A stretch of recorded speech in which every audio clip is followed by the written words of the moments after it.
MX5 Cup. En daar halen we naar het podium voor de derde plaats.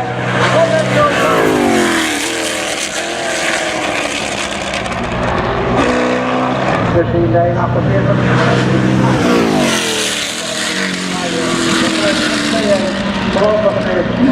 Aan de lijn gaan.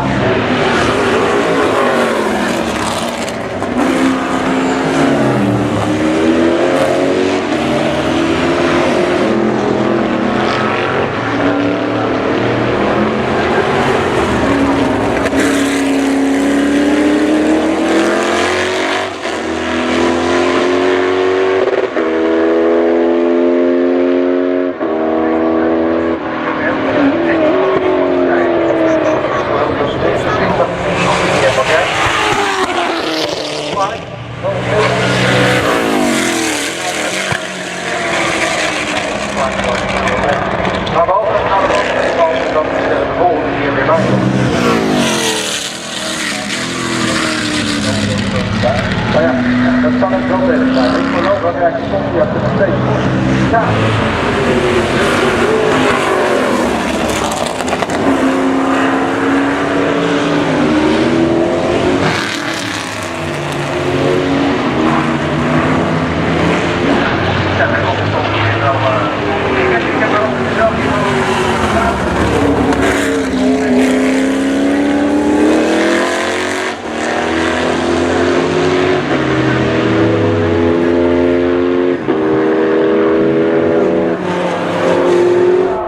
Namens VRM Racing Events en niet alleen natuurlijk de trofeeën, maar ook de bijzondere Casio.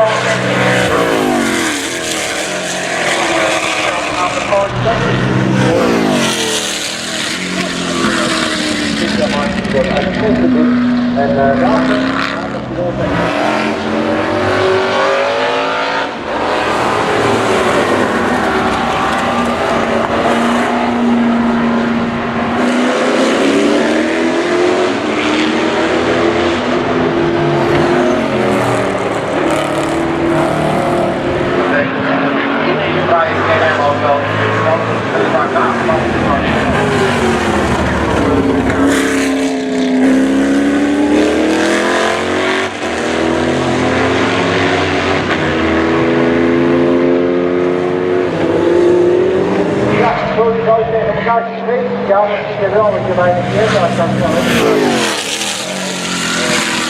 Ja, nee, helaas. Dat komt dan denk ik dat met de winst naar huis gaat.